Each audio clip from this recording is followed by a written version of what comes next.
The purpose of this screencast is to discuss demand and the law of demand.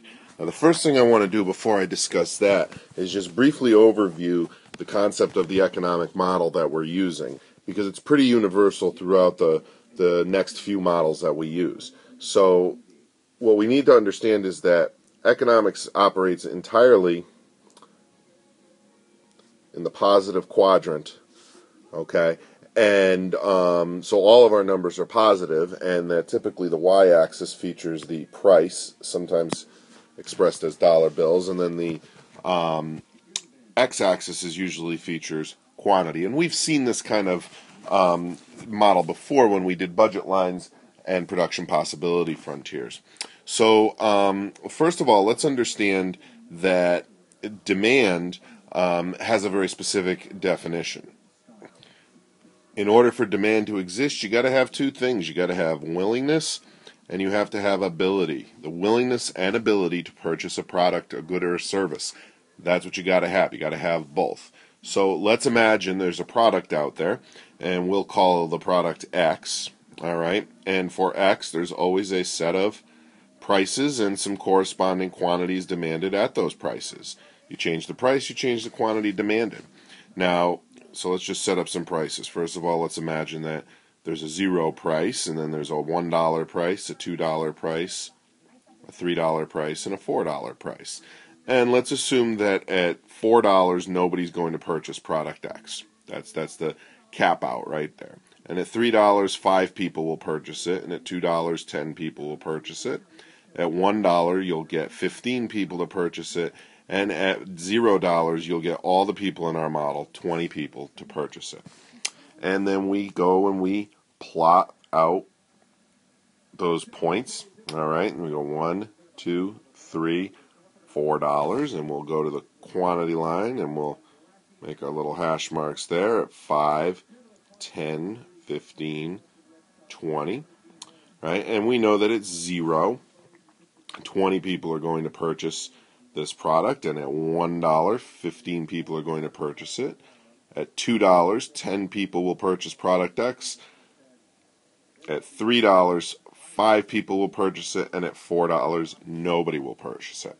Okay, and then we just connect those dots right there like that, and what we get is a demand curve, and you feature a demand curve by labeling it D1, and you always use either a subscript or a superscript. So we see that the demand curve is downward sloping. And this brings us to actually the second part of this, which is, of course, the law of demand.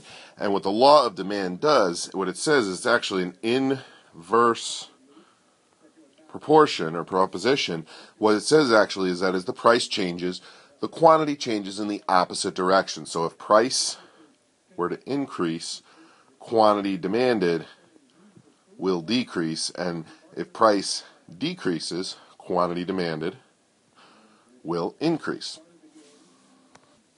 However, we should also remember that demand in and of itself is a very fluid idea, that demand changes over time. Sometimes it changes for individuals. Say, for example, you were one of those 5 people who were willing and able to purchase a product at $3, and because of some circumstance individually, you're now only willing and able to pay for that product at $2. You join those 10 on this point. So you've moved along the demand curve, but the demand curve hasn't changed as a whole. Okay, and this is what we call quantity demanded. So quantity demanded. The other one that we worry about is what we call either demand or, more easily, market demand.